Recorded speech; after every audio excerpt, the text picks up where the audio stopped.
discurso mais duro que ele já deu na Bíblia. É de João 6. É o discurso que não enche igreja, mas esvazia igreja. Que não atrai crente, mas põe crente para fora. E não é o meu discurso, é o discurso de Jesus. Então, para vocês entenderem um pouco, antes de eu ler o texto, eu já vou ler. Prestem atenção aqui para a gente tentar ser... Na minha cabeça, isso ajuda. Se me ajuda, talvez te ajude também. Imagine que nós estamos aqui, e aqui seja o lago de Tiberíades, que é um grande mar. Aliás, é um grande lago que é chamado de mar. O lago de Tiberíades. Jesus pega os seus discípulos, embarca, e atravessa por um lado desse lago, desse mar, pequeno, mas um grande lago. Quando ele chega ali, tem uma multidão que já estava atrás de Jesus. E a multidão estava atrás de Jesus porque a multidão estava vendo Jesus curar, restaurar, cego via, paralítico andava. Então, a multidão começou a ver esse negócio e falou assim, tem alguma coisa nesse homem que é diferente. Nós temos que ir atrás dele. E quando ele chega ali, tem uma multidão de pelo menos 5.000 pessoas. E aí vocês veem isso acontecer no início de João 6. Essa multidão está ali, e Jesus começa a falar para a multidão, e Jesus fala assim, eles não têm o que comer. E aí os discípulos, Senhor, não tem cidade perto, se a gente fosse lá, não vai encontrar nem padaria, e não vai ter comida o suficiente para alimentar essa multidão, não. 200 denários a gente não dava comida para esse povo. E aí aparece um menino, que tinha 5 pães e 2 peixes, e fala, olha, eu tenho isso aqui. Jesus pega os 5 pães e 2 peixes, dá graças. É na gratidão que a multiplicação acontece. Esqueça disso não, tá? Muitas coisas na sua vida podem não estarem se multiplicando porque está faltando gratidão. Onde não há gratidão, não há multiplicação. Onde um coração é ingrato, as coisas vão secando, vão minguando, vão acabando. É na multiplicação que Deus dá mais. É na gratidão que Deus entrega a multiplicação. Jesus pega os 5 pães e 2 peixes, dá graças e fala para os discípulos, agora distribua. E eu vi essa cena naquela série The Chosen. Eu nunca assisti essa série toda, mas essa parte eu fiz questão de ver. Em algumas coisas é muito fantástico. Quando eu vi esta cena, eu fiquei mais empolgado ainda do que já sou. E aí os discípulos pegam aqueles cestos e começam a distribuir. Jesus mandou dividir aquela multidão. E eles começam a pegar, e a comida ia se multiplicando, se multiplicando, se multiplicando. De sorte que a multidão tem fartura, a multidão comeu aquilo tudo. E diz a Bíblia que ainda sobraram 12 cestos cheios. Porque quando Jesus faz, sempre sobra. Aí você entendeu o que aconteceu esse milagre? Só que agora Jesus, por isso que eu disse para você entender esse contexto aqui. Jesus chega para os seus discípulos e diz assim, passem para outra margem, que é Cafarnaum. Vamos imaginar que Cafarnaum está na altura do piano ali. Vocês vão para lá, que eu vou subir ao monte para orar. Então os discípulos vão sozinhos, e Jesus sobe o monte para orar. E enquanto os discípulos estão indo de barco para o outro lado, sentido a Cafarnaum, diz a Bíblia que vocês sabem do que acontece. Ventos, tempestades, e os discípulos ficam apavorados. E aí Jesus, que estava no monte orando, resumindo a história, vai até os discípulos, só que a multidão não viu Jesus indo. Prestem atenção nesse ponto. Jesus mandou os discípulos irem, a multidão viu os discípulos irem, mas não viu Jesus. E aí Jesus vai lá, anda sobre as águas, Pedro tem aquela experiência, o mar se acalma, e eles chegam do outro lado, em Cafarnaum. A multidão ficou aqui. E a multidão está assim, uai, cadê Jesus? Cadê? Cadê Jesus? Ele estava aqui, mas não está, os discípulos foram, então ele tinha que estar aqui, nós temos que ir atrás dele. A multidão arranja barcos e vai então em direção a Cafarnaum, está na altura dos versos 20, 21 e 22. Eles vão em direção a Cafarnaum. Quando eles chegam em Cafarnaum, eles encontram Jesus. Uma multidão de gente. E aí Jesus para, depois de ter feito esses 2 milagres, a multiplicação dos pães, andar sobre as águas e acalmar o mar, Jesus para e vai dar um discurso. E o discurso começa aqui. Meus irmãos, o discurso de Jesus é daquele assim, ou vai ou racha, 880, sabe? Aquele discurso que é assim, ou você é meu agora, de uma vez por todas, ou tchau e benção, vá em paz. O discurso é duro, principalmente o final. Mas eu não vou falar de todo o discurso, eu vou dar só algumas coisas aqui para vocês. A partir do verso 22, olha aí. No dia seguinte, tendo dado todo o contexto para vocês, eu acho que agora ajuda você a entender. A multidão que ficara do outro lado do mar notou que ali não havia senão um pequeno barco e que Jesus não embarcara nele com os seus discípulos, tendo estes partido sós. Entretanto, outros barquinhos chegaram de Tiberíades, perto do lugar onde comeram um pão, tendo o Senhor dado graças. Quando, pois, viu a multidão que Jesus não estava ali, nem os seus discípulos, tomaram os barcos e partiram para Cafarnaum à sua procura. E tendo-o encontrado no outro lado do mar, lhe perguntaram: Mestre, quando chegaste aqui? Respondeu-lhe Jesus: em verdade vos digo, vós me procurais não porque vistes sinais, mas porque comestes dos pães e vos fartastes. Aqui já está começando um discurso de Jesus, vai prestando atenção. Verso 27. Trabalhai não pela comida que perece, mas pela que subsiste para a vida eterna, a qual o Filho do Homem vos dará, porque Deus, o Pai, o confirmou com o seu selo. Dirigiram-se, pois, a ele, perguntando: que faremos para realizar as obras de Deus? Respondeu-lhe Jesus: a obra de Deus é esta, que creiais naquele que por ele foi enviado. Então lhe disseram eles: que sinal fazes para que o vejamos e creiamos em ti? Quais são os teus feitos? Gente, Jesus tinha acabado de andar sobre as águas, Jesus tinha acabado de multiplicar pães e peixes. Se vocês virem João 5, Jesus tinha acabado de um homem de 38 anos de enfermidade, era coxo, tinha acabado de curá-lo, ele estava andando, e eles estão perguntando assim: quais são os teus sinais? Sabe o que é o triste do texto? Você sabe quem é esse povo? Somos nós. Então, assim, não nos vistamos aqui em nenhum momento de capa de juiz para julgar essa turma que está se comportando desse jeito diante do cenário aqui. Porque essa turma pode ser eu, pode ser você, pode ser nós. Qual verso que eu parei? 31. Nossos pais comeram o maná no deserto, como está escrito: deu-lhes a comer pão do céu. Replicou-lhe Jesus: em verdade vos digo, não foi Moisés quem vos deu o pão do céu. O verdadeiro pão do céu é meu Pai quem vos dá. Porque o pão do céu, porque o pão de Deus é o que desce do céu e dá vida ao mundo. Então lhe disseram: Senhor, dá-nos sempre desse pão. Esse povo não entende nada, mas é interesseiro, né? Eles não estão entendendo nada, então não estão querendo esse pão. Declarou-lhe, pois, Jesus: eu sou o pão da vida, e quem vem a mim jamais terá fome, e o que crê em mim jamais terá sede. Porém, eu já vos disse que, embora me tenhais visto, não credes.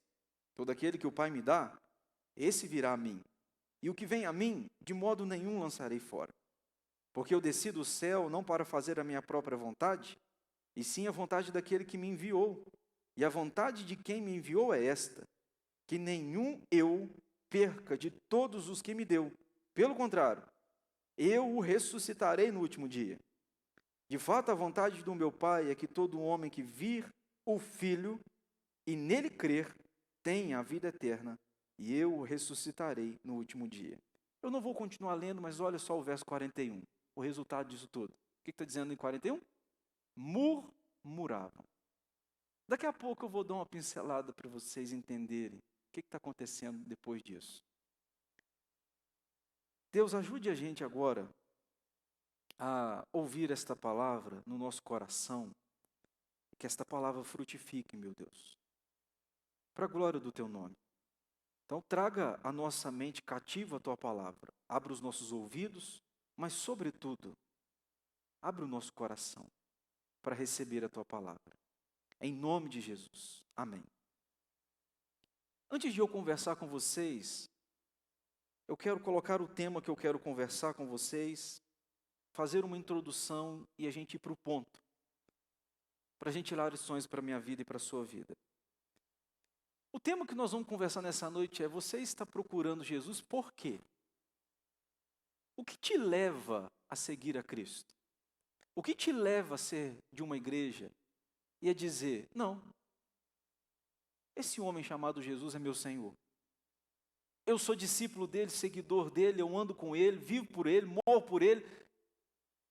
Por qual razão? E essa é uma pergunta que ela é importante porque Jesus questiona essa pergunta. O discurso de Jesus vai todo em cima disso. Por que está acontecendo esse cenário? Jesus tinha multiplicado pães e peixes, mas os discípulos e a multidão estavam olhando só para o pão, para a comida. Porque, irmãos, vamos pensar um negócio. Vocês sabem muito bem que a fome é uma das necessidades mais básicas e essenciais do ser humano. A gente aqui, eu tenho uma certeza que você comeu. Porque se nós não comermos nada, não temos condições de viver. Então todos nós temos que comer, uns mais e menos, uns tipo muito, muito, muito, uns tipo menos, menos, menos. Mas comemos. Não tem como escapar, é uma necessidade nossa. E alguém já disse que o ser humano é controlado pela boca, não pelos ouvidos. Isso é uma ofensa. E eu estou nela. Que nós somos controlados pela boca. Se você deu de comer ao povo, este povo está nas suas mãos. E isto, se você tiver uma mente boa e fazer uma boa reflexão, você vai ver que procede. Nós estamos o tempo inteiro interessados na comida. Tanto quanto ou mais que os animais estão. Você já pensou na vida dos animais? Um passarinho. Um passarinho está sobrevoando, está fazendo alguma coisa. O que ele está procurando? Vocês já perceberam? Um passarinho vai no seu quintal, vai na sua propriedade. Quando ele está perto de você, ele está à procura de alguma coisa para comer. Na nossa casa, a gente tem um cachorro, o cachorro come ração. Todo dia nós temos uma visita de um passarinho que eu falo com o Ravi, que é o ladrão de ração. O Razô come a ração e espalha alguma coisinha em volta. Esse passarinho não é bobo, é um amarelo maior. Não sei nome de pássaro, eu sou bem ruim nisso. Mas ele vai, pega a ração inteira e sai voando. Daqui a pouco volta, não sei se é o mesmo. Ele nunca falou o nome dele para eu identificar se é o mesmo que está indo e voltando. Ou se é uma família, ou se é uma tropa, ou se, sei lá. Vocês têm uma propriedade grande por aí que eles estão colhendo ração. Mas o fato é que eles vêm direto. E já sabem, sobrou ração, vai lá e pega. Está à procura de comida. E fome é um negócio curioso. Você já sentiu muita fome? Não, mas muita. Não, mas tipo assim, muita, muita, muita mesmo. Já sentiu? Eu não sei qual que é a sua reação quando você está com muita, muita, muita fome. Mas alguns de nós é diferente. Eu fico muito nervoso, fraco também. Mas vai me dando um negócio assim, um estado de nervo que é louco. Eu estou dizendo quando você está com muita, muita, muita fome. Como que você fica? Quando você está com muita, muita, muita fome, você come coisas ruins e parece que são gostosas. Se você estiver cheio, satisfeito, alguém expor diante de você um prato de uma boa feijoada, para quem gosta, obviamente. Cheio, você olha e fala assim, você está cheio. Mas se você tiver com fome, o sujeito te der alface sem sal, você entra rasgando aquele negócio, porque a fome, ela faz você comer coisas que você nunca imaginou que você ia comer. Fome faz você comer gente, carne de gente viva. Ô irmãos, lamentações. O povo estava no cativeiro babilônico, não tinha comida, o povo está morrendo de fome. Então as mulheres pensaram, vamos matar os filhos para comer os filhos. Aí nós que estamos, graças a Deus, com a barriga satisfeita, a gente fala, meu Deus, como é que isso é possível? Isso é possível por causa da fome. A fome leva a gente a desespero. Leva a gente a um estágio que a gente nunca imaginou que chegássemos. A fome. Você vê pedra, come pedra pensando que é pão. Fome. Então a gente tem essa necessidade. E a multidão foi atrás de Jesus e falou o seguinte, nós queremos transformar esse Jesus num rei, porque esse Jesus deu comida para nós. Oh, 5 pães e 2 peixes. A gente comeu até encher a barriga e outra coisa, nós não pagamos nada. Fala sério, você comeu até se esfartar e 0,800? Então o que a multidão pensou? Vamos atrás desse Jesus porque a gente quer fazer dele um rei.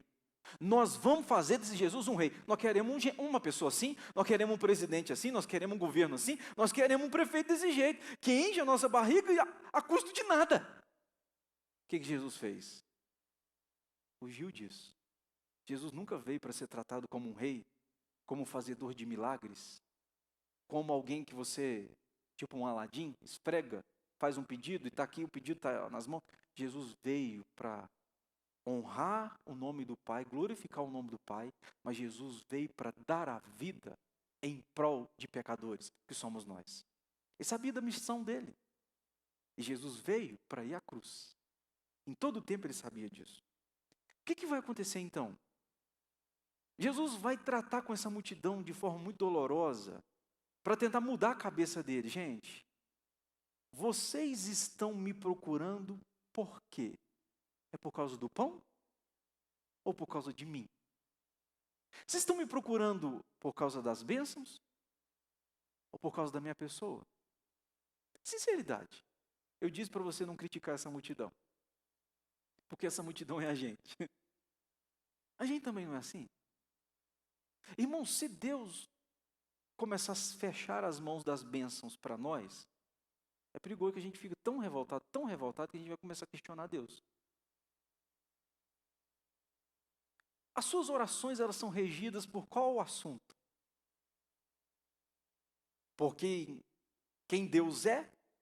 Ou por aquilo que Ele faz? Ah, Senhor, me dá. Um dia eu estava numa reunião de oração, isso faz bastante tempo, eu era mais corajoso, eu não tenho tanta coragem mais. Muito tempo, numa reunião de oração, numa casa. E aí eu falei com a turma assim, gente, hoje nós vamos orar. E aí eu não quero que a gente faça pedido nenhum para Deus. Hoje você na oração só pode adorar a Deus. Você sabe o que é adorar a Deus? Adorar é reconhecer quem Ele é. O Senhor é santo, perfeito, justo, íntegro, reto. O Senhor é eterno. O Senhor é o Todo-Poderoso. Isso, adoração. E aí fechamos os olhos. Vamos orar. Ficou aquele silêncio. Cri, cri, cri, cri, cri. Eu falei, hoje você está proibido de pedir. Cri, cri, cri, cri. Então assim, faça um teste para você ver. Um dia fala assim, hoje eu não vou pedir. Eu vou orar, mas não vou pedir. 2 segundos. Senhor, amém. Pastor, o senhor está dizendo que tem problema em pedir? Claro que não. Ó, gente, nós pedimos ao Senhor todo tempo. Eu estou dizendo que Jesus sempre vai tratar do nosso coração como está tratando aqui. O que te leva a ser meu seguidor? O que te leva a você dizer que é meu discípulo? O que eu faço ou quem eu sou? É o pão que eu ponho na sua mesa? Ou eu que sou o pão vivo que preenche a sua alma? E aí? Pensando nisso, eu separei 3 tópicos para a gente conversar. Primeiro tópico. A multidão busca Jesus pelos motivos errados. A multidão sempre busca Jesus pelos motivos errados. Se vocês perceberem, do verso 22 ao 27, Jesus vai começar um discurso, eu vou chamar a sua atenção para o verso 25 e 26. Diz assim, e tendo-o encontrado no outro lado do mar, lhe perguntaram, mestre, quando chegaste aqui? Respondeu-lhe Jesus, em verdade vos digo, vós me procurais não porque vistes sinais, mas porque comestes dos pães e vos fartastes. Jesus está falando assim, eu sei por que vocês estão atrás de mim. Vocês estão atrás de mim por causa do pão, por causa do peixe, mas não é por causa de quem eu sou. Vocês estão atrás de mim querendo barriga cheia, vocês não estão atrás de mim querendo alma satisfeita. É Jesus que está dizendo. A multidão faz isso. Irmãos, eu lembro da pandemia. Eu estava, uma parte da pandemia, a parte mais intensa da pandemia, eu estava em Carangola. E aí houve um decreto lá, que é o seguinte, a igreja tem que fechar a porta. E aí esse decreto foi espalhando em todos os lugares. A igreja tem que fechar a porta. E eu recebia mensagens. Pastor, estou doido para o culto voltar. Meu Deus, que falta faz os templos abertos? Aí eu sempre dizia nos cultos online. O pastor teve que ir para frente das câmeras. Aí nos cultos online eu dizia, gente, o templo está de portas fechadas, mas a igreja continua viva. A igreja somos nós. As paredes que não estão podendo ser acessadas por nós. O templo de parede. Mas nós que somos a igreja, nós estamos vivos, estamos espalhados, do mesmo jeito. Mas aí muita gente, não, quando a igreja voltar, quando a gente puder reunir de novo, nós vamos lotar a igreja. E aí eu lembro que nós estávamos reunidos no conselho em Carangola, e o conselho falou assim, pastor, se essa turma que está dizendo que vier, não cabe aqui na igreja. Aí houve um decreto parcial, pode voltar com certo distanciamento. E aí, irmãos, eu lembro, nós pegamos fita, e a gente começou a passar nos bancos da igreja para separar os lugares. E eu lembro que nós fizemos uma contagem, dava 64 lugares, por causa do distanciamento, dava 64 lugares, isso lá em Carangola. E eu lembro de um presbítero, hoje ele é presbítero, na época ele era diácono, ele falou assim, pastor, vou dizer um negócio para o senhor, 60 lugares, isso não cabe ninguém, pastor. Vão ter que pegar cadeira e espalhar pelo pátio da igreja, porque 60 lugares não é nada. O povo está doido para vir. Eu falei, então tá bom. Os diáconos preparam as cadeiras. Aí o culto veio acontecer. Anunciei. Culto, irmão, nós vamos voltar. O culto agora, você vem de máscara e tal. Quando nós voltamos, 20 e poucas pessoas. Eu falei, uai, tem um negócio errado. Tem gente que tem discurso, mas o discurso não condiz. Tem gente que a fala não condiz com o ato. Você não conhece ninguém assim, não. Vamos voltar. E aí eu fiquei pensando, meu Deus, cadê aquele povo que mandava mensagem dizendo que a igreja tinha que abrir as portas? Fora! Quando o negócio está arrochado, você nunca viu casos assim, louvado seja Deus, mas eu já. De quando o sujeito está passando uma magrela na vida, ele vira crente. Ele participa de oração, vigília, e ele chama os crentes e diz, gente, vocês precisam da minha casa de oração, o negócio está complicado. O negócio melhora, cadê o crente? É só resolver o problema, de tal maneira que é o mesmo sintoma do texto. Jesus, enquanto o Senhor está pondo pão na minha mesa, estamos juntos e misturados. Mas se o pão faltar, até semana que vem, até ano que vem, ou até nunca, sei lá, na cabeça de alguns. Quem de nós nunca viu gente que só procura gente? Eu tinha um professor, o Zé João, que já veio aqui na nossa igreja e hoje está com o senhor. O Zé João falava assim, dependendo de quem está me pedindo oração, eu não oro. Ele era bem duro. Ele falava no seminário, dependendo de quem está pedindo oração, eu não oro. Tem um povo que é preguiçoso. Só fica mandando a gente falar com Deus, parece que eu sou o quê? Já viu 6 horas? 6 horas lá por mim. Mas por que ele não vem? Mas por que ele não põe o joelho no chão também? Porque ele não quer pagar o preço, mas ele quer a colheita. Ele não quer o sacrifício, ele quer o resultado. Então é fácil falar 6 horas por mim. Porque aí eu ganho sem nenhum sacrifício. Aí o Zé João dizia, eu não oro.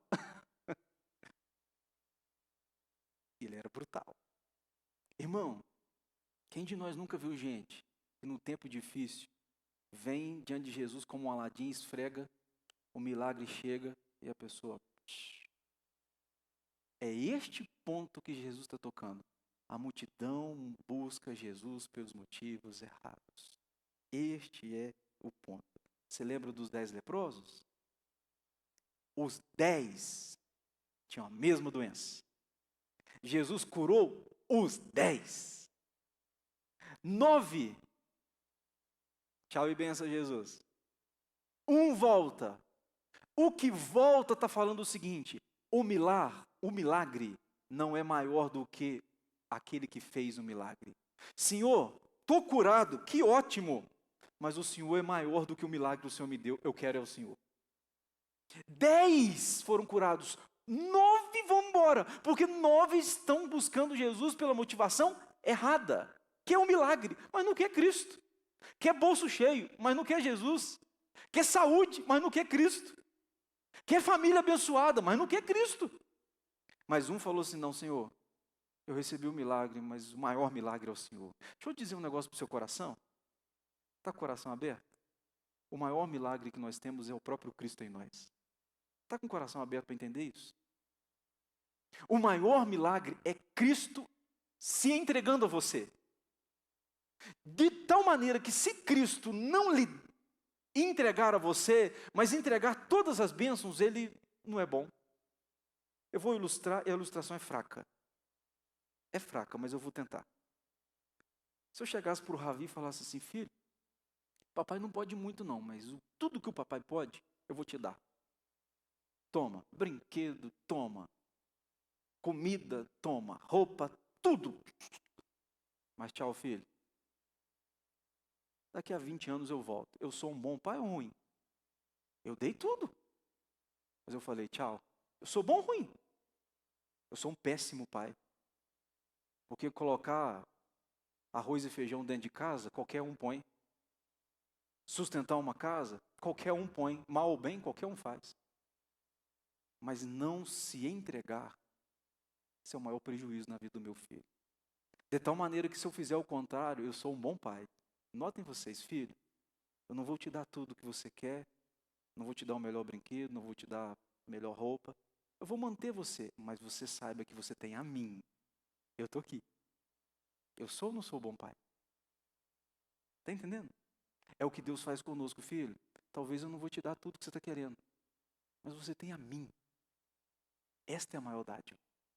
É este o ponto que Jesus quer colocar no meu e no seu coração. Me procure, me sirva, mas não por causa das coisas, mas por causa de mim. Este é o ponto. Marta e Maria, né? Uma está agitada, a Marta. A Maria sentou e falou, Senhor, eu vou deixar o arroz para depois, eu vou deixar o feijão para depois, vou deixar a comida para depois. Que eu tenha o Senhor é o mais importante. É top demais.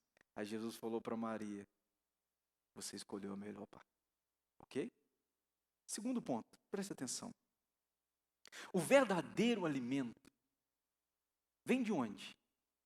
Não da padaria, não do pastor, não do papa. O verdadeiro alimento vem de Deus. Notem para vocês perceberem a partir do verso 28. Dirigiram-se, pois, a ele perguntando, que faremos para realizar as obras de Deus? Gente, eu estou chocado com esse verso. De verdade. Eu tenho uma canetinha lá para colorir a Bíblia. Eu colori esse verso. Jesus em nenhum momento está falando de fazer. Mas eles estão perguntando assim, que faremos? Jesus está falando de um relacionamento com ele íntimo. Mas os discípulos assim, e a multidão, o que nós vamos fazer? Fala para nós regra. Você já percebeu que o povo gosta de regra? O povo gosta de regra. Não vista saia. Uma regra. Tem gente que gosta. Não corte o cabelo. Uma regra. Gente, nós gostamos desses negócios. Não achem vocês que nós não gostamos. Não passe maquiagem. Não use blusa. Olha, gente, quem faltar do culto vai para o inferno, hein? São realidades, viu? Que tem gente que faz. E tem muito crente que vem num culto com medo de ir para o inferno mesmo, porque o pastor falou que se ele não vier. Não visite outra igreja. Tem uns que é assim, eles querem controlar, eles são medrosos. Irmão, estão perguntando, o que faremos? O que faremos? Ao verso 29, respondeu-lhe Jesus, a obra de Deus é esta, não precisa fazer nada, você precisa de crer, que creiais naquele que por ele foi enviado. Aí os discípulos no verso 30 dizem, os discípulos e a multidão, então lhes disseram, que sinal fazes para que vejamos e creiamos em ti? Quais são os teus feitos? Meu Deus, gente. Que sinais? Quantos sinais tem no Evangelho de João? Quantos? Toma. Quantos sinais tem no Evangelho de João? 7. 7 sinais. Significa que Jesus fez só 7? Claro que não. Significa que João separou 7 para mostrar o seguinte. Eu vou dar uma pincelada de 7, porque diz o final do Evangelho de João, que o propósito dele era para que você cresce que Jesus era o Filho de Deus. Então ele separa 7, mas Jesus fez muito mais. Aliás, irmãos, Jesus fez tantos milagres na Bíblia, que a Bíblia diz que se fosse registrar todos, não haveria um livro suficiente para comportar. Então não dá para contar tudo que Jesus fez. Mas João separou 7. Ele falou assim, eu vou mostrar para vocês 7 que provam que Jesus é o Filho de Deus. E os discípulos e a multidão estão falando assim, quais sinais? Quais sinais? Eu não sei se vocês sabem, mas aquele homem fundador da Apple, Steve Jobs, ele escreveu uma carta no final da vida dele. E o final da vida dele, ele escreveu uma carta com uma frase assim: Deus nos deu sentidos para sentir o amor no coração, não as ilusões que o dinheiro cria. Ele percebeu no final da vida dele que a verdadeira riqueza era invisível. Só para você entender que a Apple chegou, no tempo que ele estava vivo, ser uma das empresas mais valiosas do mundo. Hoje ainda não é mais, mas chegou. Steve Jobs reconheceu que a maior riqueza do mundo não era palpável, era invisível. Final da vida dele. Corrie ten Boom, uma cristã holandesa, salvou muitos judeus durante o Holocausto. Tem uma história, tem livros escritos em cima da vida dessa mulher. Só para você ter ideia, essa mulher percebeu e viu irmã, família, sendo morta pelas mãos dos nazistas. Ela viu, ela testemunhou. Depois de muito tempo, um daqueles que participou da cena do assassinato, da morte, de familiares dela, chegou para ela e estendeu as mãos e falou assim, eu quero que você me perdoa. Isso tem histórias de livros dessa mulher, Corrie ten Boom. E aí ela estendeu as mãos para este homem que ela viu matando os seus familiares e disse, eu te perdoo em Cristo Jesus. Brutal. Essa mulher dizia assim, nunca tenha medo de confiar um futuro desconhecido a um Deus conhecido. Nunca tenha medo. Voltaire disse uma frase, se Deus não existe, nós temos que criar um. Se Deus não existe, nós temos que criar um. Porque a gente tem necessidade de Deus. Sabe o que eu vejo aqui? Sabe qual é o maior alimento que você tem necessidade? É do próprio Deus. Só que este é um ponto que a gente só percebe quando a alma da gente está morrendo. Quantos de nós vai levando a vida, vai levando, espiritualmente falando, vai levando, você não percebe, mas num determinado momento você vê que a sua alma está por um fio, está quase apitando o detector da vida e da morte, dizendo que está morto. Aí que a pessoa começa, eu preciso de Deus, eu preciso de Deus, eu preciso de Deus. Gente, o que a gente mais precisa na vida é de alimento para a alma. E você tem uma, eu tenho uma. Mas a gente passa a vida inteira alimentando o físico e esquecemos de alimentar a alma. Um psiquiatra aqui da região disse uma coisa importante. Ele falou, se as pessoas cuidassem da alma, muitos daqueles que vão no meu consultório não viriam. Muitos chegam aqui para tratar o físico, quando na verdade o problema é a alma. E as pessoas estão com um grande problema na alma. Aí está endoidando a mente, está endoidando o coração, está endoidando o físico, mas não percebeu que a raiz é a alma. E eu estou aqui para te lembrar, você precisa desse alimento que só Jesus tem e é. Ele é o alimento que sacia a gente. Como? Pela palavra de Deus e oração. Você já teve a experiência de ler a Bíblia assim? Cara, você lê e o mundo continua o mesmo, as tragédias as mesmas, os problemas os mesmos. Você lê, rapaz, você sai assim. Estou leve. Alma satisfeita em Cristo. O mundo continua caótico, mas você está alimentado. E sabe quais são as pessoas que vão conseguir sobreviver nos últimos tempos? E a gente está nos últimos tempos dos últimos tempos? São aquelas que não abandonaram Bíblia e oração. vai endoidar. Se prepare.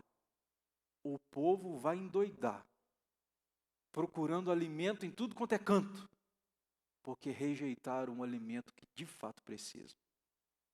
Mas o terceiro ponto que eu quero terminar. Jesus é o pão da vida, e ele que diz isso. Notem a partir do verso 34. Então lhes disseram: Senhor, dá-nos sempre desse pão. Declarou Jesus: eu sou o pão da vida, quem vem a mim jamais terá fome, e quem crer em mim jamais terá sede. Deixa eu dizer um negócio aqui que eu estou vendo nesse texto, que eu achei muito curioso. Jesus o tempo todo está com eles, por que em nenhum momento eles disseram assim: dá o Senhor para a gente? Agora que eles estão falando assim, não estão querendo esse pão então o tempo todo. É discurso. Você já viu que é a turma que fala assim: um dia eu vou na igreja. Já viu? E passa tempo. Eu vou lá, hein? Tem uma turma que eu encontro que bate nas minhas costas quando eu vejo na rua. Vou estar no culto domingo, hein? Eu só não sei qual domingo que está falando. E na hora eu falo assim: meu Deus, eu acredito ou não? É porque é aquela pessoa que, Senhor, eu quero o pão, mas na verdade não estou querendo nada. Declarou Jesus, verso 35. Eu sou o pão da vida, quem vem a mim jamais terá fome, o que crê em mim jamais terá sede. Sabe o que vai acontecer agora?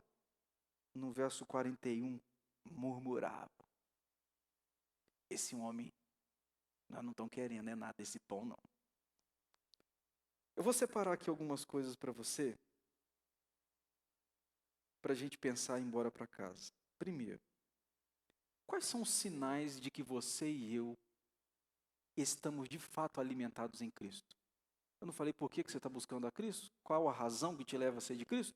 Agora então eu vou te dar um sinal de que você de fato é alimentado por Cristo. E quem diz é a Bíblia. Primeiro sinal de quem é alimentado por Cristo, verso 54. Quem comer a minha carne e beber o meu sangue tem a vida eterna, e eu ressuscitarei no último dia. Sabe qual é o primeiro sinal de quem se alimentou de Cristo? Primeiro sinal, tem certeza da vida eterna. Quer saber se você já comeu desse pão? É se você tem certeza da vida eterna. Se você morrer hoje, para onde você vai? Tenho dúvidas, pastor. Talvez é um sinal que você não tenha comido desse pão. Porque quem comeu deste pão, ele tem certeza da vida eterna. Se eu morrer hoje, eu morro salvo. Eu continuo sendo um pecador, mas agora eu sou salvo. Primeiro sinal, se você comeu desse pão, é se você tem a vida eterna. Segundo sinal, verso 54 também. E eu ressuscitarei no último dia. Nós seremos ressuscitados. Quer saber se você comeu desse pão? Você tem certeza que você vai ressurgir? Eu tenho. Você tem? Se a trombeta soar hoje, eu tenho certeza que eu vou para o céu. Você tem certeza que você vai para o céu? Não tem nada de mérito meu. O mérito é todo de Cristo. A única coisa que tem no meu coração é certeza. Nesta obra salvífica eu só entrei com uma coisa, chamada pecado. O meu depósito foi todo de pecado.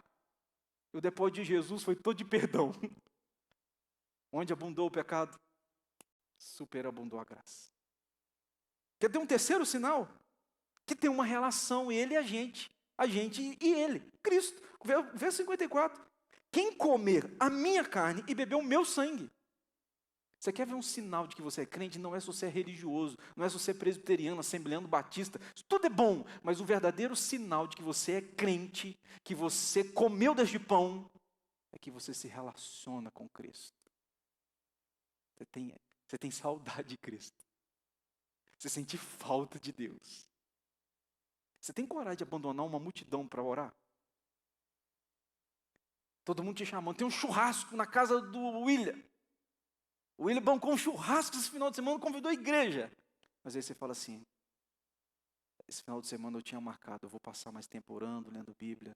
William, não vou poder estar aí não, tá?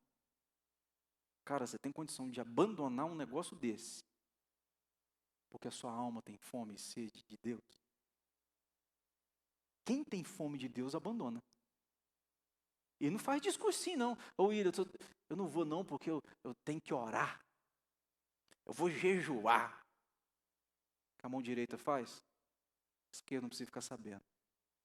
Essa turma que quer ajudar, você já viu foto na internet? Ô meu bem, toma ajuda, que aí tira selfie. Te ajudando, tá? Desconfie. Nem tudo é o que você vê. Quer ver o terceiro sinal? Quarto sinal? Verso 57. Assim como o Pai que vive me enviou, igualmente eu vivo pelo Pai, também quem de mim se alimenta, por mim viverá. Sabe qual é um quarto sinal de que você comeu deste pão? Você vive para Cristo. Estou cheio de saúde, estou vivo para Cristo. Estou cheio de doença, vivo para Cristo. É um sinal de que eu comi deste pão. Bom, depois que eu experimentei, minha vida mudou. Então, se minha vida mudou, eu estou disposto a viver em prol daquele que me deu esse alimento. Você já percebeu o cachorrinho, depois que você dá um alimento para ele, ele fica... Gato. Se um gato for na sua casa, você pôr comida, o que ele faz? Ele volta. Ali na rua de casa tem um cachorrinho que está vindo ali direto. Estão colocando água na rua para ele, de vez em quando um pouco de comida. E aí o que ele faz? Não é bobo. Ele viu onde tem alimento para ele, ele vai direto lá.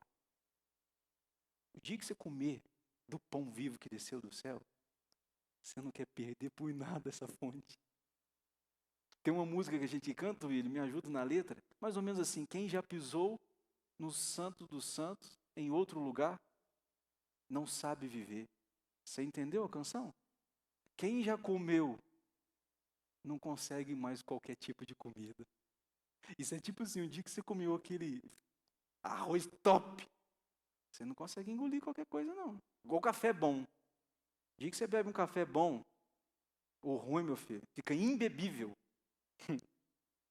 Põe um café ruim na xícara para você dizer, porque você sabe do que é bom. Se você comeu de Cristo, se você comeu desse pão, você rejeita todos os outros pratos. Rapaz, eu não quero isso mais. Esse é meu passado. Eu comi o pão verdadeiro. E nada se compara a este pão. Por isso que Paulo diz assim, já não sou eu quem vivo, mas Cristo vive em mim. Eu vou terminar só dando essa pincelada aqui. Está com a Bíblia aberta aí? Verso 41. Põe na tela, turma, verso 41. Murmuravam, pois, dele os judeus, porque dissera, eu sou o pão vivo que desceu do céu. Gente, eles estão murmurando. Você lembra que agora há pouco eles tinham dito assim, dá-nos esses pão? Passa o verso 52. Olha o que está dizendo lá. Primeiro eles murmuravam, agora o verso 52.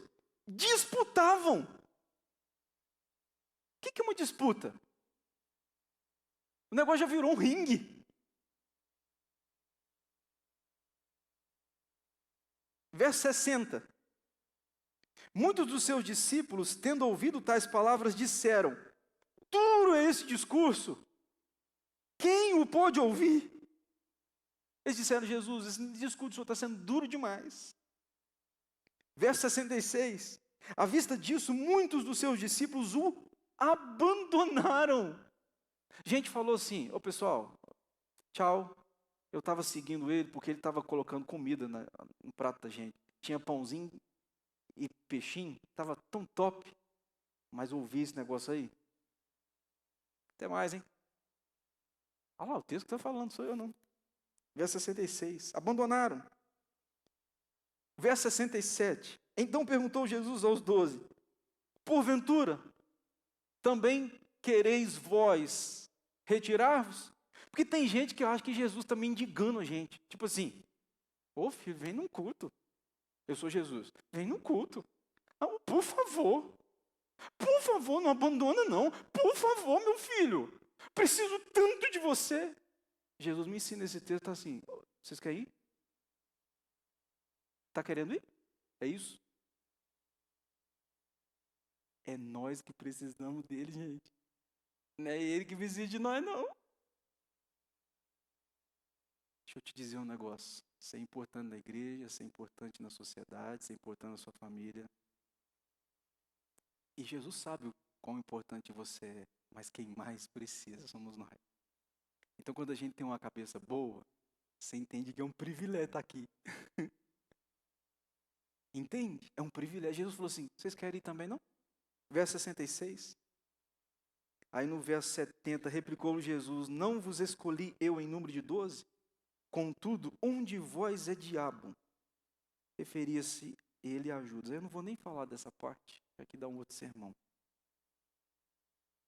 Comecei perguntando para você, você está procurando Jesus por quê? Por causa do pão? Por causa das bênçãos ou por causa dele? Oxalá. Tomara que nós, você e eu, procuremos a Cristo por quem Ele é. Se nos faltar tudo, mas Ele estiver, Senhor, nós estamos juntos. Preciso estar no Senhor. Porque a maior bênção é o abençoador. Amém?